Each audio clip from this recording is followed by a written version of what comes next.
L'air de l'église était chargé d'un silence aussi froid que le sol en marbre sous mes pieds. Je me tenais seul, silhouette solitaire dans une robe noire, observant les quelques parents réunis pour les funérailles de mon grand-père.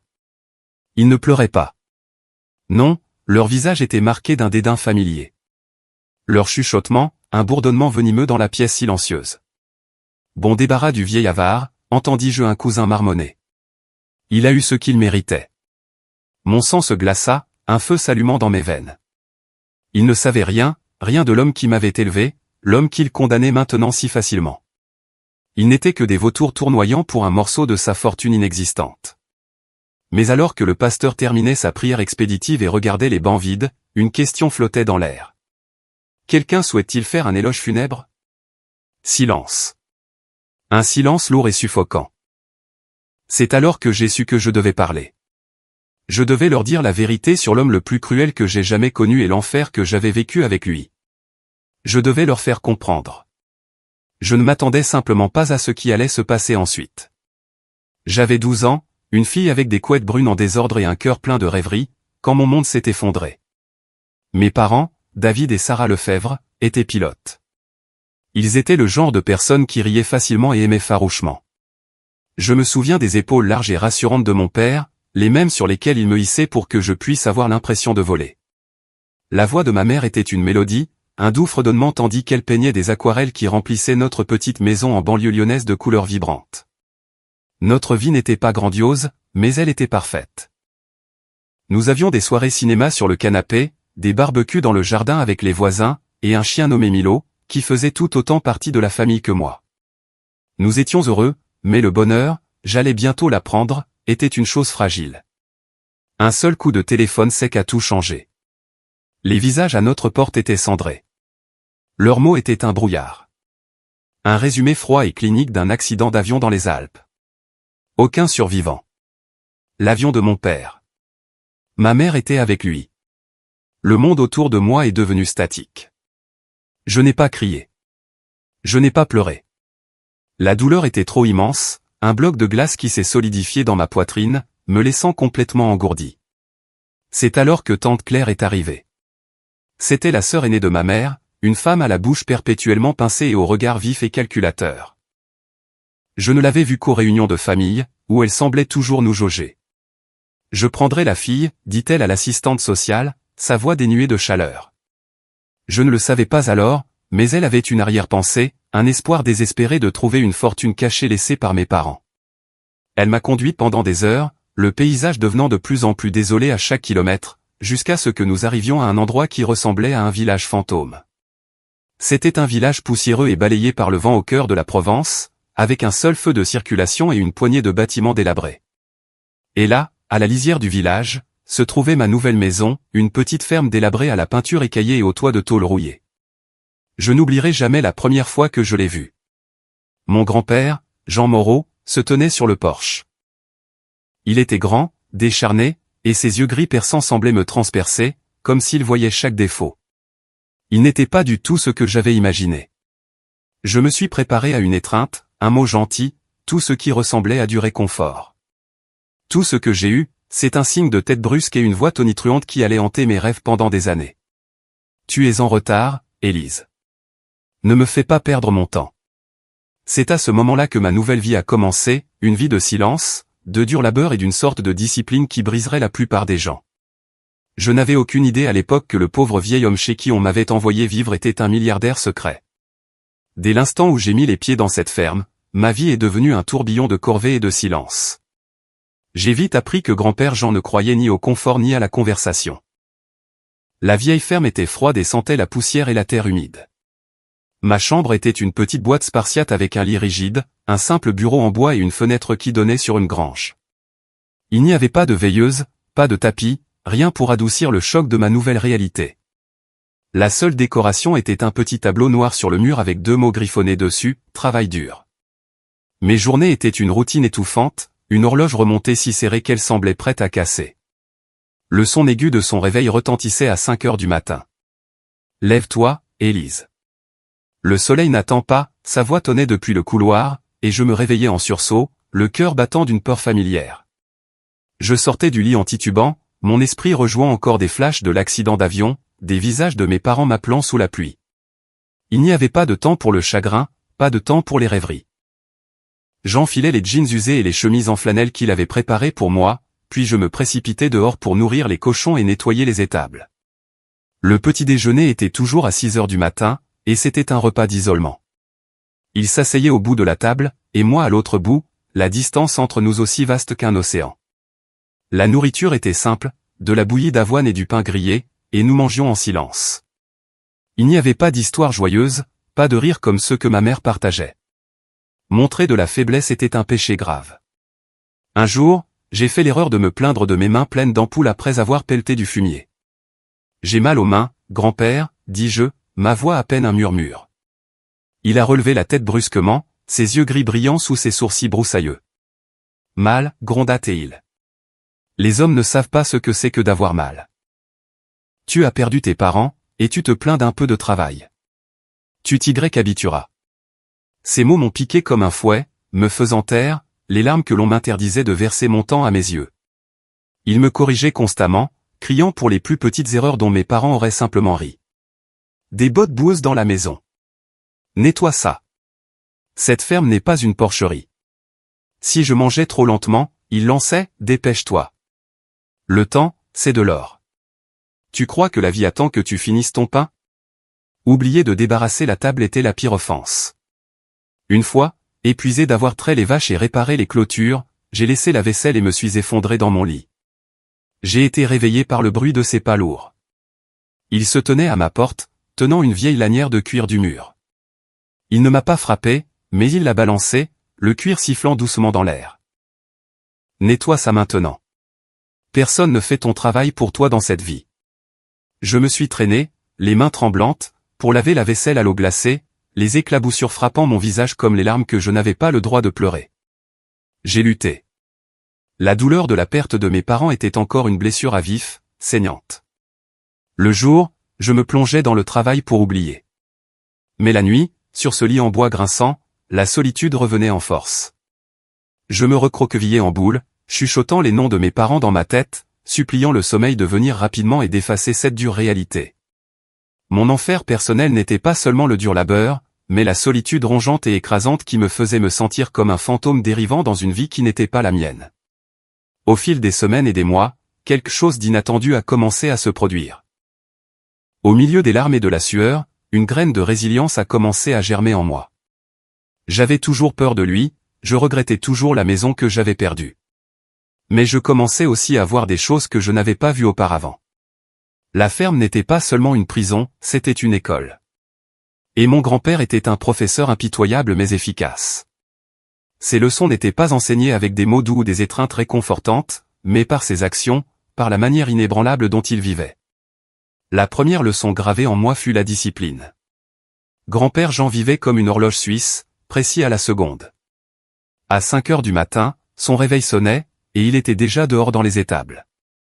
À 6 heures, le petit déjeuner était servi, pas une minute plus tôt ou plus tard.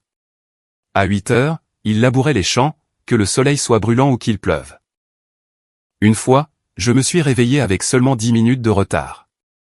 Il se tenait à ma porte, les bras croisés, sa voix froide comme un vent d'hiver.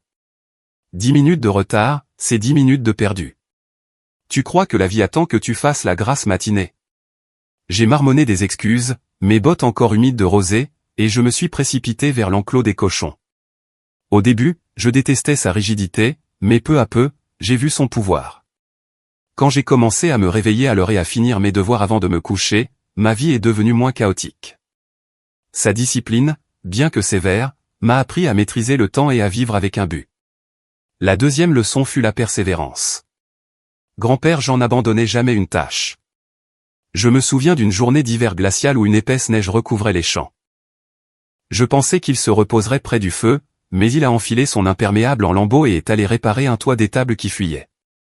Grand-père, reposons-nous et faisons-le demain, ai-je plaidé, les dents claquant. Il s'est retourné, ses yeux gris brillants sous la lampe à huile. Si tu commences quelque chose, tu le termines, Élise. Le travail n'attend pas la météo. Il a continué, chaque coup de marteau régulier, jusqu'à ce qu'aucune goutte ne s'infiltre. Je suis resté là, trempé et épuisé, mais un étrange sentiment de respect est né en moi. Il ne travaillait pas seulement par nécessité, c'était sa façon de vivre, implacable, inflexible, comme un vieux chêne tenant bon dans la tempête. À partir de ce moment-là, chaque fois qu'un problème de mathématiques était trop difficile ou que je voulais abandonner par épuisement, je pensais à lui réparant ce toit sous la neige. Son austérité fut la leçon suivante. Il ne gaspillait rien. Le pain rassis était soigneusement emballé. Les clous tombés étaient ramassés et les chutes de bois étaient conservées pour le feu. Il tenait un petit carnet en cuir usé où il notait chaque dépense. Une fois, j'ai accidentellement renversé une bouteille de lait frais sur le sol de la cuisine. Il n'a pas crié. Il a simplement regardé la flaque blanche. Ce lait, c'est de la sueur, Élise. Une goutte renversée, c'est un effort gaspillé. J'ai eu honte, non pas parce qu'il m'a grondé, mais parce qu'il avait raison. Il vivait sobrement, non par avarice, mais parce qu'il comprenait la valeur des petites choses. À partir de ce moment-là, j'ai appris à chérir chaque centime. J'ai commencé à raccommoder les vêtements déchirés et à économiser les pièces que je gagnais en l'aidant à vendre du foin. Il m'a aussi appris l'honnêteté et la responsabilité. Mentir, c'est se mentir à soi-même, Élise, disait-il, sa voix comme de la pierre. C'est comme ça que tu veux vivre? J'ai appris à affronter la vérité même quand elle faisait mal, et il ne s'est jamais dérobé à son devoir envers la terre ancestrale ou envers moi. Je lui ai demandé une fois, pourquoi ne vends-tu pas la ferme pour vivre en ville et avoir une vie plus facile? Il m'a regardé d'un air pensif. On ne fuit pas ses responsabilités, Élise. C'est la terre de nos ancêtres. L'abandonner, c'est s'abandonner soi-même. Ces mots m'ont frappé comme un marteau, me réveillant. J'ai commencé à comprendre qu'être fort n'était pas seulement une question de force physique, mais de porter des fardeaux, peu importe leur poids. Ces leçons, forgées dans le creuset de la ferme, étaient le bagage silencieux qu'il m'a donné. Il me forgeait en femme, non avec un amour tendre, mais avec des leçons aussi tranchantes qu'une lame, coupant ma faiblesse pour révéler l'acier à l'intérieur. Mais à l'approche de mes 18 ans, cette nouvelle force allait conduire à notre plus grand conflit. L'air était électrique de tension, épais et suffocant comme un orage imminent. C'était le soir de mon 18e anniversaire. Je venais de recevoir mon dernier bulletin scolaire, une feuille pleine de mentions très bien et bien. Mon cœur battait à tout rompre, non de fierté, mais avec l'espoir qu'il me verrait enfin, vraiment. Je suis entré dans la cuisine, le cuir usé de mon vieux portfolio d'art serré dans ma main. Il était assis à table comme toujours, une tasse de café fumant devant lui. J'ai posé le bulletin sur la table. J'ai été accepté dans une école d'art, grand-père, dis-je, ma voix tremblante mais ferme. C'est la meilleure de la région. Je veux être peintre, comme maman. Il n'a même pas regardé le bulletin. Il a attrapé une pile de papier à côté de sa tasse de café, des demandes d'admission à l'université que je n'avais jamais vues. Tu iras dans une école de commerce, déclara-t-il, sa voix plate et définitive. Tu étudieras la finance. C'est le seul moyen d'avoir un avenir sûr. Mon sang se glaça. Non, grand-père, je ne veux pas. Je veux créer des choses. Je veux peindre. Ses sourcils broussailleux se froncèrent, un nuage sombre s'amoncelant au-dessus de ses yeux. Peindre, ricana-t-il. Stupide. À courte vue. Tu veux gâcher ta vie comme ça? Tu crois que quelques taches de couleur sur une toile te nourriront quand tu seras vieille? Ces mots furent comme un coup physique, tranchant des années d'émotions refoulées. Toute la solitude, tout le ressentiment d'une enfance passée à trimer dans son ombre ont explosé en moi comme un volcan. La chaise a raclé bruyamment alors que je me levai d'un bond. Tu es toujours si autoritaire, ai-je crié, ma voix résonnant dans la cuisine froide et silencieuse. Tu ne me comprends jamais. Tu ne t'es jamais soucié de ce que je voulais. Tu crois que je n'ai pas assez perdu? J'ai vécu l'enfer ici, à faire tout ce que tu exigeais. Mais m'as-tu déjà demandé une seule fois comment je me sentais? T'es-tu déjà soucié du fait que j'ai perdu mes parents? Tu ne sais pas que ça fait mal? Il s'est levé, me dominant, une statue de pierre prenant vie. Son visage était rouge, ses mains serrées en poing. Ingrate, a-t-il tonné. Tu crois que je t'ai élevé, que je t'ai appris tout ça juste pour que tu le jettes sur des idées stupides? As-tu oublié tout ce que j'ai fait pour toi? Je t'ai donné une maison, de la nourriture, un avenir. Tu ne m'as pas donné d'avenir, ai-je crié en retour, les larmes finissant par jaillir, coulant sur mon visage. Tu m'as enlevé celui que je voulais. Tout ce que tu as fait, c'est donner des ordres et critiquer. Tu ne m'as pas sauvé. Tu as juste fait de moi une orpheline qui travaille pour toi. Il a fait un pas vers moi, son doigt piquant ma poitrine. Tu veux la liberté? Va. Mais ne reviens pas quand tu échoueras. Ces mots m'ont frappé comme un coup de masse, brisant la dernière lueur d'espoir que j'avais. Il n'y avait pas moyen de raisonner avec lui. J'ai fui la cuisine, la maison, lui. J'ai attrapé mon sac à dos usé, y ai fourré quelques vêtements, un carnet et ma dernière photo précieuse de mes parents. Je n'ai pas regardé en arrière. Je n'ai pas dit au revoir. Le vent froid de la nuit piquait mon visage trempé de larmes alors que je marchais sur le chemin de gravier, l'obscurité avalant mes pas. Je fuyais, mais je ne savais pas où j'allais. Et pour la première fois depuis des années, j'étais complètement, totalement seul à nouveau. J'ai marché pendant des heures, l'air froid de la nuit et la douleur dans mes jambes m'obligeant finalement à m'asseoir sous un chêne solitaire au bord de la route. Ma colère, un feu déchaîné quelques instants plus tôt, a commencé à s'éteindre, laissant derrière elle une boule de regret froide et lourde dans ma poitrine. Ces mots, tu veux la liberté? Va, résonnaient dans mon esprit. Mais ces leçons aussi, discipline, persévérance, responsabilité. Il voulait que je sois forte, que je survive. Il avait raison. M'enfuir était stupide. Je détestais l'admettre, mais il avait toujours eu raison. À l'aube, peignant les champs de nuances de gris et d'or, j'ai commencé la longue et humiliante marche du retour. Mon sac à dos me semblait lourd, mais mon cœur l'était encore plus. Je m'imaginais debout devant lui, le visage un masque de honte, m'excusant pour mon emportement. Je lui dirais que j'irais en école de commerce. Je lui dirais merci pour la première et peut-être la dernière fois. Mais quand j'ai poussé la porte d'entrée, la maison était étrangement silencieuse. Pas de tic-tac d'horloge. Pas de bruit provenant des étables. Mon cœur battait contre mes côtes. Je l'ai trouvé dans la cuisine, étendu sans mouvement sur le sol, serrant toujours son petit carnet de cuir. « Grand-père » ai-je chuchoté, ma voix tremblante. Il n'a pas répondu. Il était parti. Le médecin a dit que c'était un AVC, un départ silencieux dans la maison même qu'il avait passé sa vie à préserver. Les funérailles ont eu lieu 3 jours plus tard. Le ciel était couvert, comme s'il pleurait avec moi. La petite église était remplie de parents que je n'avais pas vus depuis des années, tantes, oncles et cousins aux visages inconnus. Ils n'étaient pas là pour pleurer. Leurs chuchotements étouffés, plats et sans émotion, me disaient tout. Le vieil avare a enfin cassé sa pipe, entendis-je ma tante Claire dire. Personne ne pouvait le supporter. Il a vécu seul, il est mort seul. Mon cœur battait à tout rompre, un mélange de chagrin et de pure fureur. Ils ne savaient rien de lui.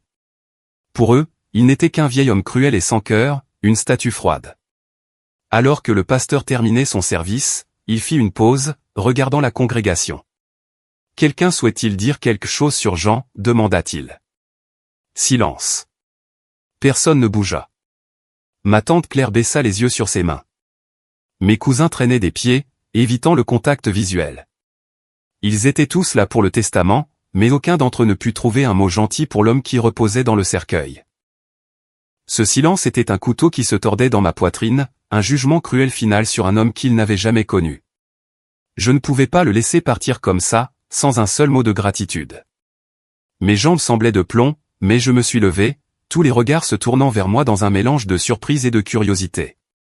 Je me suis dirigé vers la chaire, les mains tremblantes. « Je suis Élise » ai-je commencé, ma voix faiblissant. La petite fille de Jean Moreau.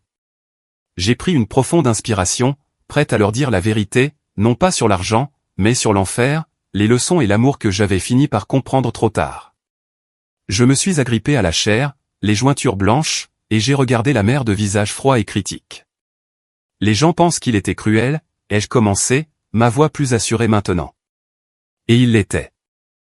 Il me grondait pour avoir sali la maison avec de la boue, pour mes mauvais bulletins, pour avoir pleuré quand mes parents me manquaient. Il me faisait lever à 5 heures du matin, travailler jusqu'à l'épuisement et n'a jamais offert un seul mot de réconfort. Quelques-uns des parents ont hoché la tête en signe d'approbation, un air suffisant sur le visage. Claire a même laissé échapper un petit rire dédaigneux. Je les ai ignorés, mon regard fixé sur le cercueil. Je le détestais pour ça, ai-je poursuivi, la voix chargée d'émotion.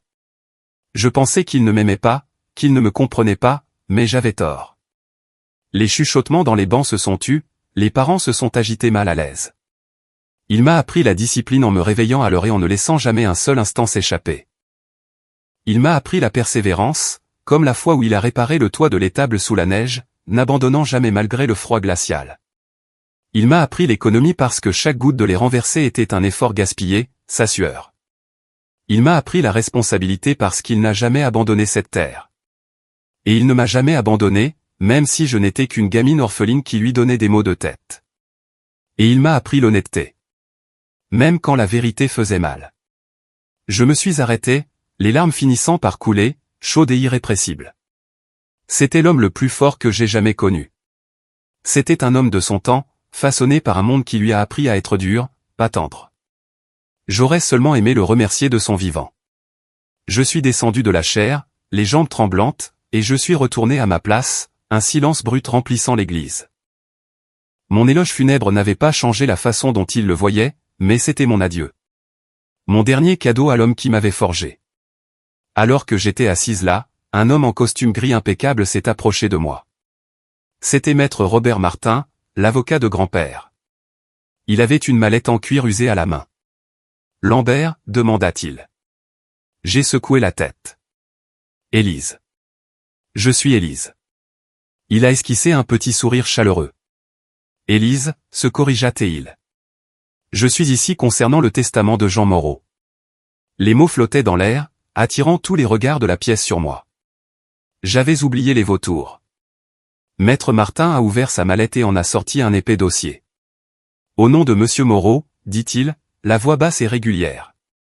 Je voudrais vous informer que vous êtes sa seule héritière. » C'était un homme très secret. En fait, la plupart de ses parents ici ne savaient rien de sa véritable richesse. Il a fait une pause, puis m'a regardé droit dans les yeux. « Félicitations, Élise. Voici ce qu'il vous a laissé. » Je suis resté figé de choc. L'homme que je croyais être un pauvre fermier cruel était milliardaire. Le mot « milliardaire » flottait dans l'air, un poids physique qui m'oppressait. J'ai vu le visage de ma tante Claire passer d'une satisfaction suffisante à un masque de pure fureur. Elle a commencé à hurler, un son aigu de rage et de trahison. Ce n'est pas juste. C'était un pauvre. Il vivait comme un mendiant. Tu as dû le tromper, petite vipère. L'avocat l'a calmement ignoré, sortant un journal relié en cuir usé de sa mallette. Voici ce que Monsieur Moreau m'a demandé de vous donner personnellement, Élise, a dit maître Martin, sa voix plus douce maintenant. Il a dit que c'était plus important que n'importe quel bien. J'ai pris le journal, les mains tremblantes. Le cuir était frais et lisse sous mes doigts. En l'ouvrant, l'odeur de vieux papier et d'encre s'est élevée des pages. Un parfum qui ressemblait au souffle même de la ferme. Son écriture, ferme et soignée, remplissait les pages. Ce n'était pas un journal intime. C'était un recueil de pensées fragmentées, de brèves notes, comme des éclats de son âme. La première page était datée du lendemain de la mort de mes parents. Sarah et David sont morts aujourd'hui. Il ne reste que la fille. Je dois la prendre. Bien que je ne sache pas comment être un parent. Je ne sais que construire des choses, pas des gens. J'ai dégluti difficilement, les larmes montant à mes yeux en lisant ces mots. Il avait eu peur, tout comme moi. Mais il ne m'a jamais laissé le voir.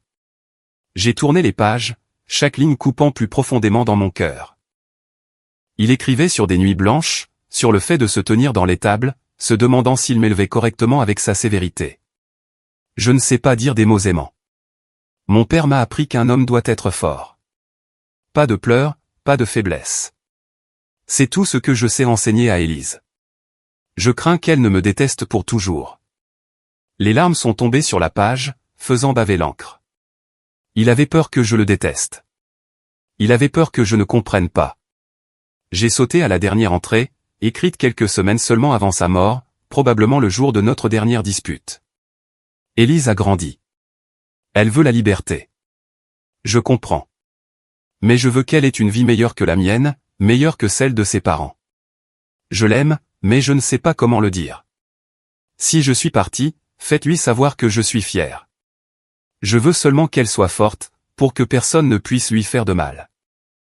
Ces mots m'ont frappé comme un coup de poing dans le ventre. J'ai sangloté, serrant le journal contre ma poitrine. Il n'était pas l'homme froid et cruel que j'avais toujours cru. Il était seul, lié par les dures leçons de son temps, incapable de montrer son amour autrement que par des actions silencieuses. Son amour n'était pas une couverture douce. C'était une forge, un marteau et un feu conçus pour me rendre forte. Je suis restée assise là, sentant le monde basculer sous moi. Les biens qu'il a laissés avaient de la valeur, mais le journal était le vrai cadeau. C'était son cœur mis à nu devant moi, et j'aurais seulement aimé le lire plus tôt, quand j'aurais pu le regarder dans les yeux et dire « Je comprends, grand-père. Je comprends maintenant ». J'ai quitté le bureau de l'avocat, serrant le journal, et je suis sorti sous le soleil pâle de l'après-midi. Le vent portait l'odeur du foin de loin, et pour la première fois, j'ai souri, bien que des larmes persistent encore sur mes joues. Grand-père Jean était parti, mais il m'avait laissé plus que de la richesse. Il m'avait laissé ses leçons, ses valeurs et un amour silencieux que je porterai pour toujours. Cette nuit-là, je suis retourné dans la cuisine froide de la ferme. La lampe à huile jetait une lueur chaude sur le journal alors que je relisais ces dernières lignes. Je veux seulement qu'elle soit forte pour que personne ne puisse lui faire de mal. J'ai serré les poings, ayant l'impression qu'il se tenait là, me regardant de ses yeux gris perçants. Je le ferai, grand-père, ai-je chuchoté. Je serai forte. Le lendemain, j'ai commencé à me préparer. J'ai postulé à une école de commerce dans une région voisine, un choix pratique, fidèle à son esprit. L'université était un nouveau monde, plein de liberté, mais aussi de pression. Certaines nuits, je restais à la bibliothèque jusqu'à tard, les yeux brûlants de lecture, les mains crispées de prendre des notes. Quand les projets de groupe échouaient, ou que je recevais une mauvaise note, je me sentais comme la même petite fille grondée. Mais chaque fois que je flanchais, j'ouvrais le journal et je relisais ces mots. Si tu commences quelque chose, tu le termines. J'ai travaillé à temps partiel dans un café, débarrassant les tables et lavant les tasses, vivant frugalement comme il me l'avait appris. Je n'ai jamais gaspillé un centime, même quand mes amis m'invitaient à faire du shopping ou à sortir dans les bars. Cette économie m'a permis de traverser des mois difficiles et m'a appris la valeur de chaque euro. J'ai aussi appris à être honnête, même quand la vérité était douloureuse. J'ai accepté des pénalités de retard pour les devoirs plutôt que de mentir. Me souvenant de ces mots, mentir, c'est se mentir à soi-même. À 22 ans, j'ai obtenu mon diplôme grâce à des nuits blanches et à un travail acharné. Je ne suis pas retourné à la ferme tout de suite. Au lieu de cela, j'ai utilisé le capital de sa succession pour créer une petite entreprise de logistique, transportant des marchandises des fermes locales vers les marchés. L'idée m'est venue de mes années à la ferme, à le voir lutter pour vendre ses produits. Démarrer une entreprise était difficile. Les camions tombaient en panne, les clients ne payaient pas à temps et certaines livraisons se gâtaient. Mais chaque fois que j'avais envie d'abandonner, je pensais à lui réparant ce toit sous la neige. J'ai serré les dents et j'ai continué. Ces leçons discipline, persévérance, économie, responsabilité et honnêteté sont devenues ma boussole. Elles ont transformé ma petite idée en une entreprise solide, assez forte pour me permettre d'acheter une maison et de construire une vie que j'aime. Aujourd'hui, je me tiens devant sa tombe. Non pas comme la petite fille effrayée qui l'a recueillie, mais comme une femme forte et confiante qui comprend son amour. Le plus grand héritage de mon grand-père n'était pas l'argent ou la ferme, mais les qualités durables qu'il a transmises. Il ne m'a pas enseigné avec des mots doux, mais avec une vie de sacrifice silencieux. Je dépose un bouquet de marguerites sur sa pierre tombale. Le vent souffle, faisant bruisser les feuilles du vieux chêne, et je ressens un sentiment de paix, comme si nous nous comprenions enfin. Je sais qu'il regarde, et j'espère qu'il est fier. Merci, grand-père, je chuchote. Je n'oublierai pas. Et je sais que lui, l'homme qui était à la fois dur et déchirant d'humanité, vivra dans chaque décision que je prendrai et dans chaque battement de mon cœur.